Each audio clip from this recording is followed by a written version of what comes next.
This year, the Disney Company is celebrating its 100-year anniversary, the 100 Years of Wonder. A century ago, on October 16, 1923, Walt and Roy Disney founded the Disney Brothers Cartoon Studio in Los Angeles. It was a small operation, initially arranged to create the Alice comedies. And now the company is celebrating everything it has created over the past 100 years, from the early animated shorts to the latest ride at the Magic Kingdom. And in this mix of all of those things that have been created, I've felt that Walt himself has become a little bit lost. After all, he passed away in 1966. He was only around for the first 43 of those 100 Years of Wonder.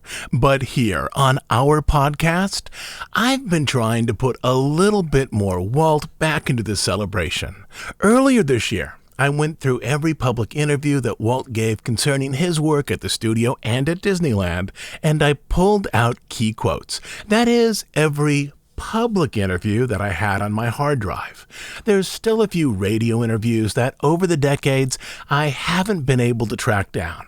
But these interviews together, dozens and dozens of them, largely for radio, TV, and newsreel, capture Walt throughout his life. Then I organized those clips into topics and then into a few different timelines.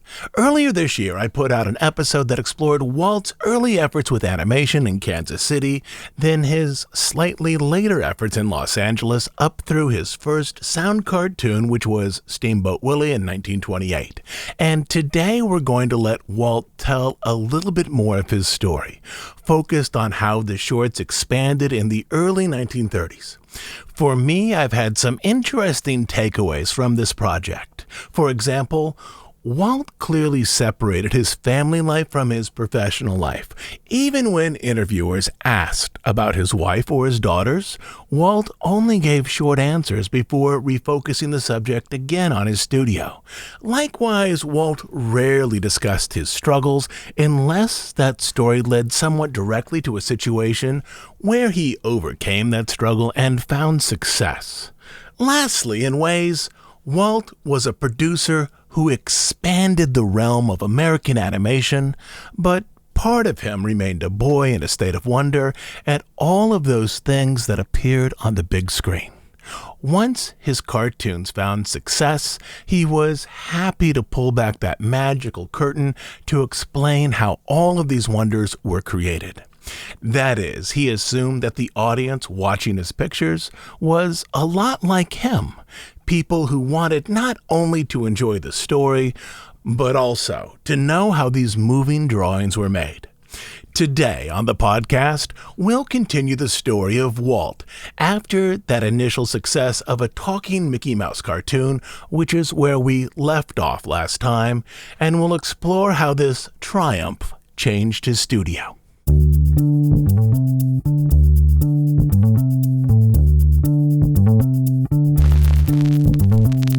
American animation was largely started in New York. It was created mostly by artists who had experience as newspaper illustrators. Some animated cartoon series were simply a visual presentation of syndicated comic strips that regularly appeared in newspapers. Some newspaper artists, such as Bud Fisher, who famously developed his syndicated strip, Mutt and Jeff, viewed animation primarily as an advertisement designed to expand the number of people that followed their work in the newspaper. Sound was a turning point for animation, a place where the gag-heavy cartoons of the early 1920s were replaced by a new and more sophisticated style of animation.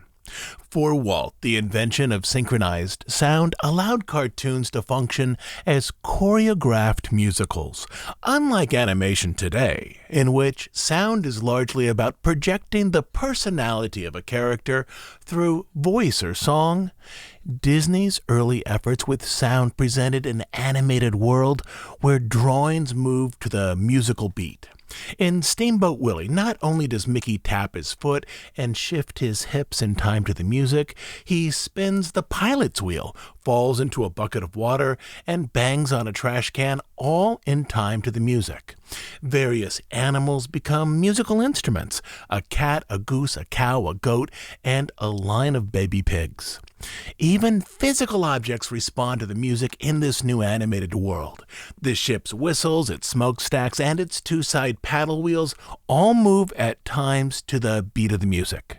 That first sound cartoon, Steamboat Willie, was largely a demonstration of how drawings could now dance, and the audience loved it.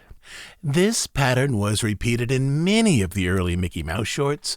Mickey's Choo Choo, released a half year after Steamboat Willie, followed the same pattern. The train in that cartoon also moved in time with the music, with its wheels, its bells, its smokestacks, and the playful turns of the engine itself. Mickey turns spaghetti into a stringed instrument, and the railroad tracks into a xylophone. Animals again become musical instruments that Mickey plays. This time he plays two ducks and a dog for a musical presentation. Ward Kimball, one of Disney's most famous animators, later referred to this as the bouncing, dancing musical age of the Disney shorts, where all the characters with big smiles on their faces kept time to the music or played an instrument. Most of these early cartoons contain very little dialogue, and therefore minimal opportunities for Mickey to define his personality. But these choreographed spectacles elevated animation, at least in terms of its musical presentation, above what live action could accomplish with sound during the late 1920s. During the early days of sound, live-action pictures were often limited by recording technology. Musical sections of a live-action film often featured a singer simply singing a song. Often, this same singer was accompanied by the band on screen so that the recording equipment could capture both the vocals and the instruments at the same time, such as in the feature The Broadway Melody. In that production, the film star, Charles King, sings the title song in one continuous shot, with band members behind him and a few flappers lightly swaying to the beat. The single-camera shot was over 2 minutes long, basically preserving King's performance. There's no camera movement in the shot, perhaps to make sure that the on-stage sound equipment, often hidden behind furniture or houseplants, remained unseen by the camera. Animation, on the other hand, could run circles around live action in terms of how it presented the movements of music on the screen. In animation, sound was recorded separately, which allowed animators space to draw and revise their drawings until the screen bristled with syncopated movement, from characters to props and even the environment. Beyond this, animators were free to include far shorter shots than those in live-action features.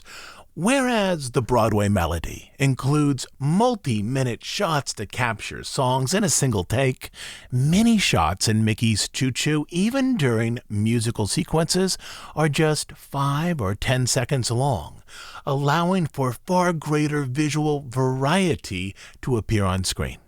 To put this in modern terms, Disney animation during the late 1920s looked a lot like a music video, in which music organized the visual presentation of a cartoon. In part because of the large and unwieldy equipment used to record sound in these early years, live action simply wasn't able to arrange musical sequences with the same level of sophistication as musical sequences in animation. It wouldn't be until 1932 or 1933, with films like 42nd Street or Foot-like Parade, both choreographed by Busby Berkeley, that live action would catch up to the musical sophistication found in early sound cartoons. But this gap, in which, for a few years, animation could perform musical spectacles beyond the ability of live action, created renewed interest in animation, and also helped solidify the experience of watching a cartoon as something different than that of watching a live action feature. For the Disney crew, these bouncing, dancing musical cartoons were created in a one-story building on Hyperion Avenue in Los Angeles. This was the Hyperion studio long before the soundstage, the two-story animation building, and the famous neon billboard featuring Mickey with his gloved hand raised in greeting. At this time, the Disney studio was just a single long office building that could have been used equally well as an insurance office or for an accounting firm. The lone building, positioned right next to the road, sat next to an organ factory and then a gas station. It held a few dozen artists and technicians. If you were to enter, you'd find Walt's office on the left and Roy's on the right, and then behind them, a few relatively small rooms for artists and camera technicians. When Alice Winter, a journalist, visited the studio to write an article about animation, she described the Disney facilities as a quiet little building, one story high, a spot you would hardly notice as you drive along Hyperion Avenue. Inside smallish rooms, and over full office, a council chamber with a big table and piano, then narrow hall-like rooms, in each of which sits rows of men and women with not much more than elbow room between them, each bending over a desk which sometimes has a panel of light in its center.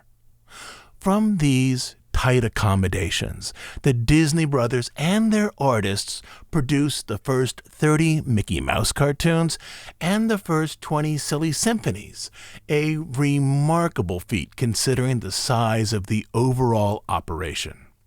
The public's interest in highly choreographed animation for its own sake only lasted a few years. By the early 1930s, the nature of the Mickey Mouse cartoons was beginning to change. Walt could see that music and animation by themselves would not sustain the public's interest indefinitely. Instead, Walt believed that if animation were to continue with strength, an audience would need to relate more deeply to the personality of the figures animated on screen, and those characters would need to become involved in more complex stories. Characterization and structured narratives, Walt understood, would carry the audience forward over years in a way that the initial spectacle of dance would not. At this point, Mickey needed a more defined personality, and this is the point between 1930 and 1931 where Mickey became the mouse we know today. It's also the point where Walt expanded his studio from that small building next to the street to a set of new buildings constructed just behind it. The larger facilities would give Walt's artists more space to explore more nuanced projects in the years ahead. Of course, sound had a very considerable effect on our treatment of Mickey Mouse. It gave his character a new dimension. It rounded him into complete life-likeness, and it carried us into a new phase of his development. Back when the Disney cartoons were mostly about whimsical dance, Mickey could be a bit of a scoundrel, swinging a cat above his head or cranking the tail of a goat as though it were part of a music box so that the animal produced a mechanical song. But with increased dialogue came new layers of personality for the mouse.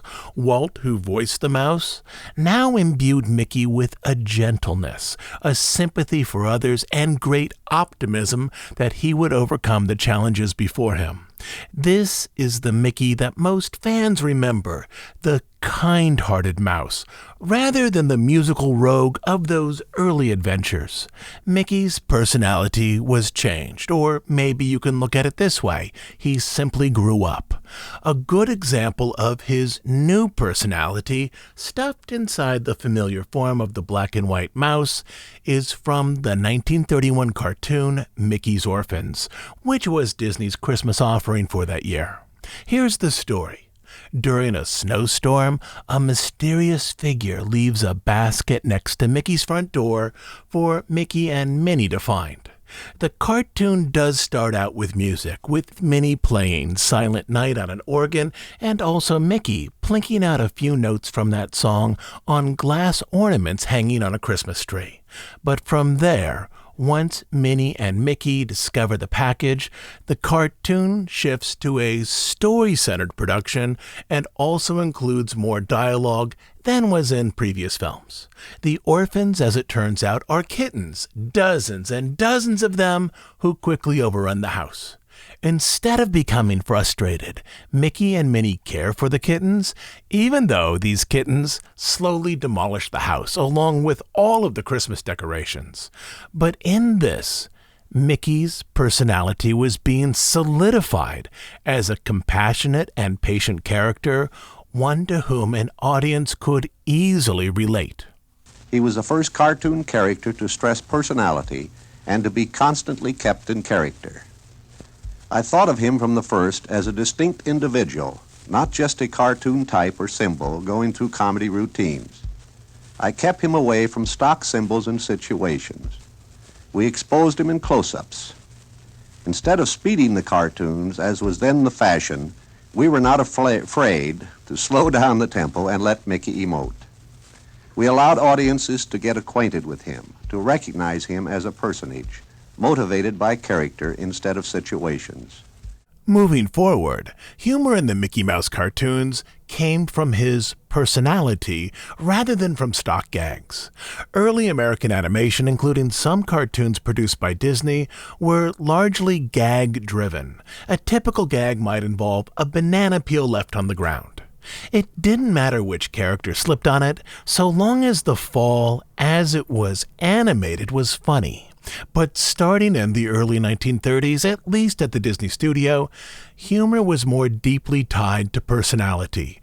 For example, in Mickey's Orphans, the comedic structure of that cartoon needed to be configured within Mickey's identity.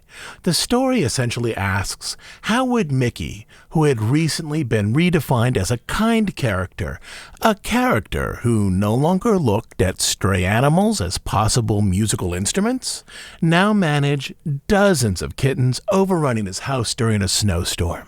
In short, Mickey became a mild-mannered, easygoing, everyday hero, which also became a problem at the studio. Mickey had reached the stage where we had to be very careful about what we permitted him to do. He'd become a hero in the eyes of his audiences, especially the youngsters. Mickey could do no wrong. I could never attribute any meanness or callous traits to him. We kept him lovable, although ludicrous in his blundering heroics. And that's the way he's remained, despite any outside influences. He's grown into a consistent, predictable character to whom we could assign only the kind of role and antic which were correct for his reputation. With his new personality, Mickey became a character who no longer courted or intentionally caused problems, at least not in the way that Mickey did during his early cartoons. As a result, he became deeply likable, but also in terms of creating interesting plots, he was less interesting on screen as he avoided trouble. And this was where the challenges began for the Disney studio.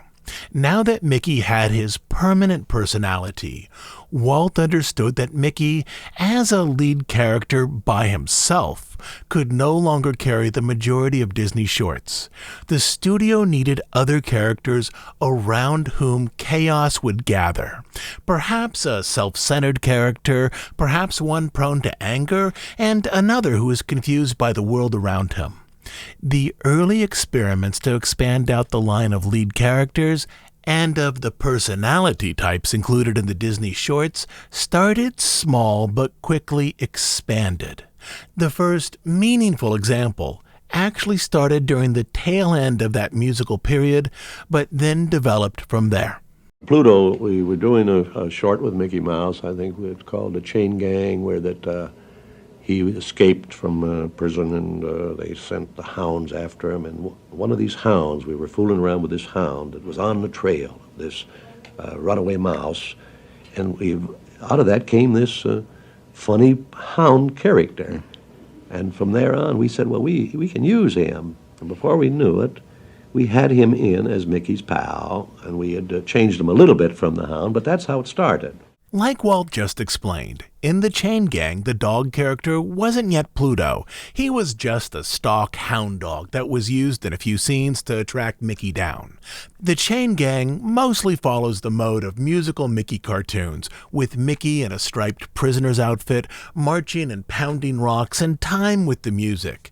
This unnamed dog only occupies a small part of the story. He helps the warden track down Mickey after he escapes from prison. The dog isn't much of a character here, but after Disney artists learned how to animate a dog, specifically its four-legged walk and unique head movements, they reused this dog character in another cartoon. Mickey's Chain Gang was released on August 6, 1930, and 2 months later, as the studio was beginning to pivot more toward character-centered shorts in a cartoon called The Picnic, released on October 30th, that dog is back. But this time he's Minnie's dog, and his name in this cartoon is Rover. Rover insists on following Mickey and Minnie's car to the picnic, where due to his interest in food, he causes some problems. Which is what the story now needs. A character who is drawn by self-interest to create trouble for the mouse. The dog is not actually Mickey's dog for many more months, not until May 1931, when he again appears in The Moose Hunt. By that time, he's now called Pluto.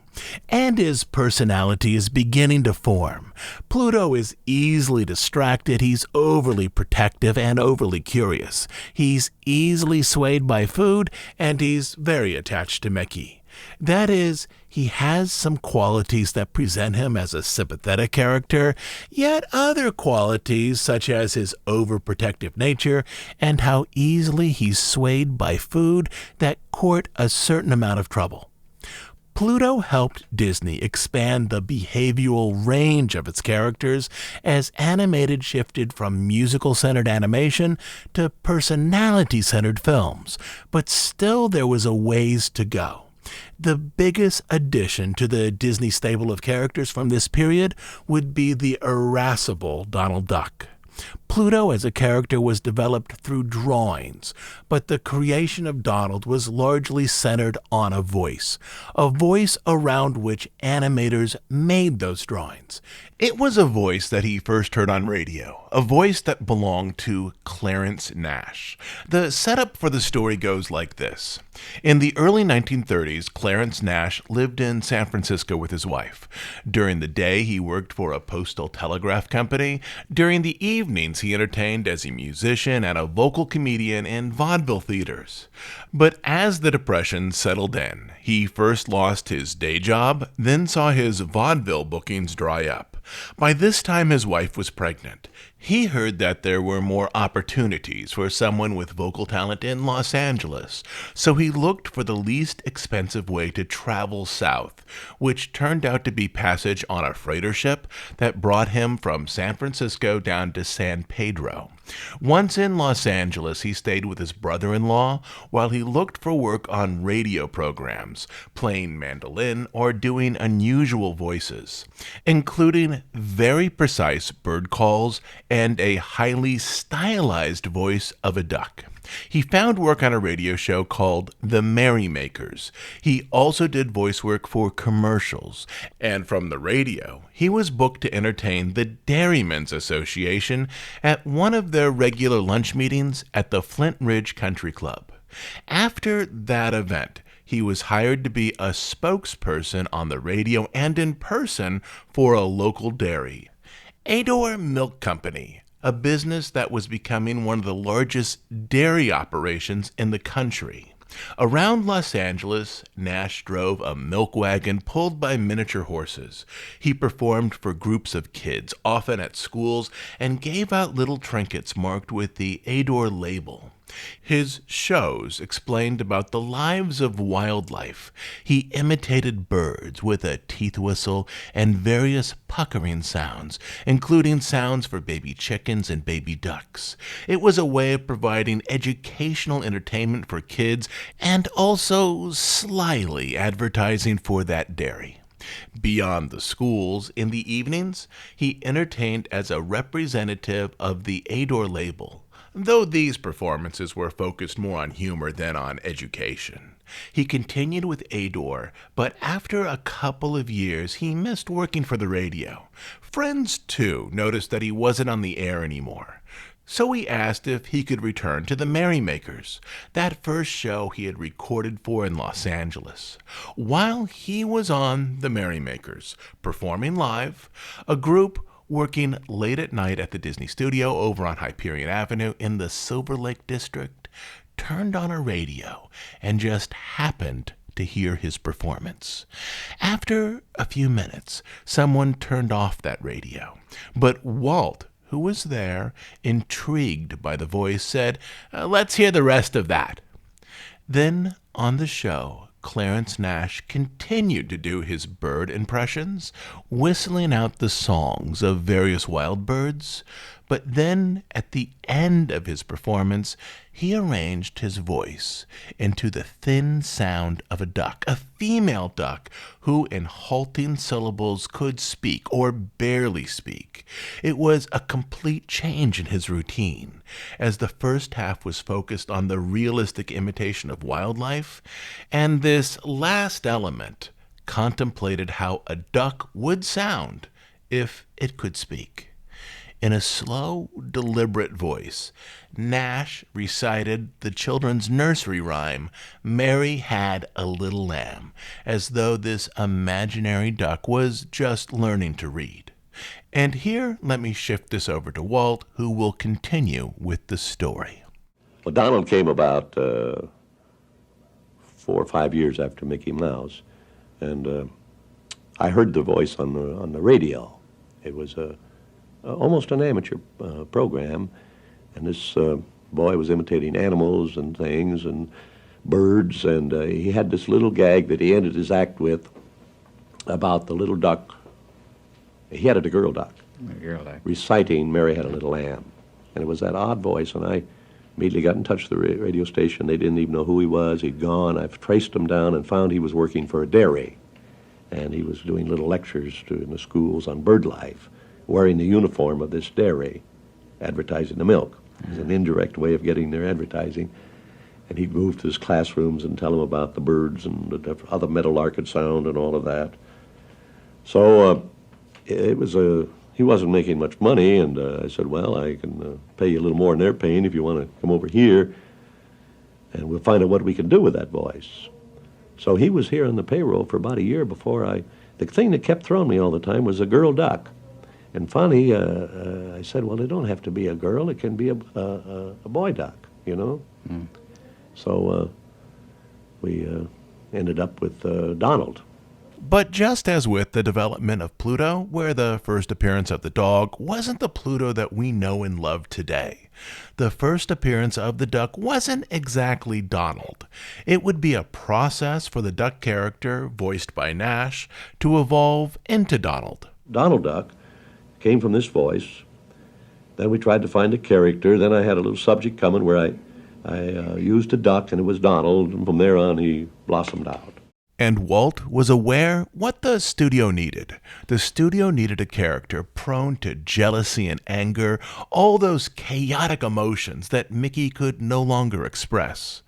In this halting, thin voice of a duck, Walt first heard the personality that he felt might play well against Mickey and also expand out the Disney characters in a way that would allow them to hold a wide range of personalities, character traits that might more fully lend themselves to deep screen interest than the personality of Mickey and Minnie by themselves. That is, Walt almost intuitively understood how his studio needed to change to court and sustain a larger audience. But the duck came along as a result of too many taboos put onto Mickey Mouse. People didn't feel that Mickey could blow his top like the duck. In other words, he had to maintain a certain dignity. So in order to give ourselves a latitude, we created this little duck. This is terrible-tempered Mr. Duck. As an outlet for yourself? Yes, and it gave us the contrast that we needed in the film. Beyond the Mickey shorts, Walt continued to work on the Silly Symphonies, which included classics such as The Three Little Pigs. This cartoon demonstrated that not only were Disney animators, specifically animator Freddie Moore, capable of producing characters that radiated cuteness and innocence, but also that Disney was able to use music in a new way. The music for The Three Little Pigs wasn't just an excuse for animation to move to a beat. It was an expression of great optimism. The song, Who's Afraid of the Big Bad Wolf, was one that America quickly embraced during the Depression. A song that, to the audience, said that despite the harsh current realities of the Depression, despite an unknown economic future, Americans had nothing to fear, that they would somehow endure the current problems and eventually prosper. Popular bands, one after another, made cover recordings of this song that were widely featured on the radio, but also, by this time, just a few years after Mickey had been a rogue, a rascal, a character who wasn't always kind to animals, Walt understood that his studio now had a moral center, a set of values that identified a Disney production. These values were not in those early Mickey Mouse shorts, but Walt had slowly guided his studio in this direction to a place that separated Disney products from those produced by other studios. Well, that's the one thing that we've tried to avoid in recreating the fairy tales. For instance, in the original, The Three Little Pigs, two of the little pigs were eaten up by the wolf. Then the wolf was eaten up by the third little pig. But when we made the story, we just had the wolf scare the two little pigs so that they ran to the third little pig's house for protection. Then when the wolf followed the little pigs, he fell down the chimney, and if you remember, a little heat was applied in the right spot, and the wolf went over the hill. I do remember it. Later in life, Walt would repeatedly point to Disney innovations from the 1930s as the key to the studio's early success. The multiplane camera, the introduction of sound and color, and the higher level of artistic realism he was able to introduce into animation by holding art classes on the studio lot. No doubt all of these were key for Disney's success, but there was something else that Walt himself tended not to highlight, something that is also not usually cited today as well. During these years, Walt made two important decisions that would shape his studio moving forward. Decisions as important as the technology his people invented. First, he shifted animation from a type of moving musical comic strip to a type of acting, where characters had deep personalities and their actions expressed not only their identity, but their desires, their fears, and their compulsions. If acting is, in part, a way to use the body to express desire, fear, and hope, under Walt's guidance, animated drawings did the same thing.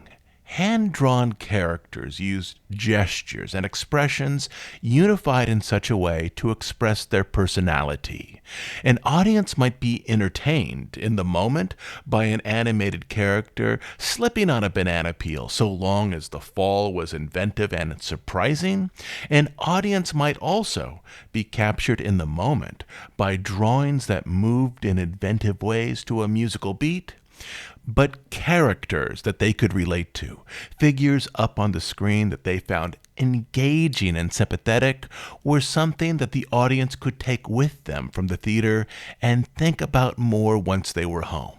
Also, characters with deep personality allowed the Mickey Mouse cartoons to exist as an ongoing series like a sitcom today, in which the audience followed characters that they deeply understood and liked from one adventure to the next. The other important area is one that's talked about even less today than personality animation. Other studios, such as Warner or Paramount, could easily release a family-friendly film one month and then a film with more edgy content the next. A live-action studio's identity was almost wholly tied to production values and genre content. For example, MGM produced lavish films. Warner Brothers produced less expensive films, but no studio had a moral identity. Walt decided to give his studio a moral center. Walt could have easily created a Three Little Pigs cartoon where the wolf ate the pigs just as in the fairy tale, but he altered it so that the pigs were only deeply threatened by the wolf, which changed the moral center of that story. A series of similar decisions eventually created a moral identity for the Disney studio as a whole, a type of moral structure at the center of its stories, and this too helped to grow the audience. In these ways, Walt was considering not only ways to encourage the audience to have a stronger and longer relationship with its characters, but also how an audience might have a relationship with the studio by appealing to a story's moral center rather than only production standards as the defining elements of his company. Both of these would contribute to the studio's long-term success. When we touch back down next time in this series where Walt explains the developments of his studio, we'll look at both the technology and the art training classes that Walt used to redefine animation at his studio. But today, as you go about your activities, hopefully you'll have a little time to reflect on these other far more invisible changes that Walt tended not to focus on. How, under his supervision, animated characters developed far deeper personalities, raising his cartoons above musical productions, and how he consciously crafted a consistent moral center for his productions, which gave his studio a far more knowable identity than that of other studios. But these decisions, I believe, contributed as much or perhaps even more to the success of the early Disney studio than the technology that Walt tended to highlight later in his life, such as on his weekly TV show and other places that he appeared. So I'm having an unusual week. At the moment, I'm in Florida. I had an absolutely fabulous day interviewing someone who started with the Disney Company back in 1955 during the first year of Disneyland. We'll talk about that a little more on a later episode. I've also had the chance to move through the parks, and tomorrow I'll go to the soft opening of a new Epcot restaurant. But back home, I'm monitoring the situation as a hurricane moves up through California. I can't tell you the number of times that I've had a flight canceled or delayed because a hurricane was heading into Florida. But I've never had to monitor the situation where a hurricane was projected to move up into my home state of California, which is what is happening right now. I expect that peripheral bands on the hurricane will mostly produce rain at our house, maybe some wind. We folded up the shade umbrellas and took in the hammock. The storm is not projected presently to move directly through my town, but many in California will be deeply affected by this storm, and I hope we all keep those people in our thoughts this week. One more thing. A listener pointed out that in our news episode last week, I discussed the ongoing strike in Hollywood as the writers and actors strike, and in referring to it like this, I didn't acknowledge all of the other talented and hardworking film professionals who, due to the writers and actors strike, are presently out of work. Beyond the writers and actors, there are tens of thousands of other people who are deeply affected by this strike, many of whom face uncertain financial futures. In talking about the strike last week, I was primarily trying to focus on the union groups behind the labor actions, but as these strikes affect far more than actors and writers, I did want to take a moment to acknowledge everyone who has been affected by these actions. In our modern world, almost everyone needs their next paycheck. A 3-month disruption in pay would be devastating to most everyone. And I'd like to amplify what that listener pointed out, that our sympathies during this time should not only go to the writers and actors, but to everyone who is experiencing hardships because of this situation. Many on the strike have asked others to support them by posting the importance of their work on social media and elsewhere. So, in addition to thinking about how Walt changed animation in the 1920s and 1930s, perhaps you might spend a moment reflecting on how all of those people in film production have made our lives better and created many rich experiences for us to enjoy. One last thing. As you know, we're an ad-free, listener-supported podcast. We do just two things: deep dives on stories related to the history of the Disney studio and parks, and news and analysis of current events as they relate to the Disney company. We are funded entirely by listener contributions. On Bandcamp, you'll find over 200 episodes not available on iTunes or anywhere else. But the best reason to join is to support the work we do here and to make sure that this podcast continues to exist. You can become a monthly subscriber at dhipodcast.bandcamp.com. I will also leave a link down in the show notes. Right now, just as soon as I finish writing this, I'm heading back to my hotel so I can check the Weather Channel again to see how my home state is doing during the storm. I've already seen that SeaWorld in San Diego will be closed on Sunday and that Disneyland will close early. And I suspect that other parks will likely follow, though no other parks so far have announced this. As I record this, it is Saturday night, and I expect more such announcements tonight and tomorrow. I know that this podcast has thousands of listeners in California, so I hope that each of you stays well and safe. I'll have a new episode for you next week, so until then, this is Todd James Pierce.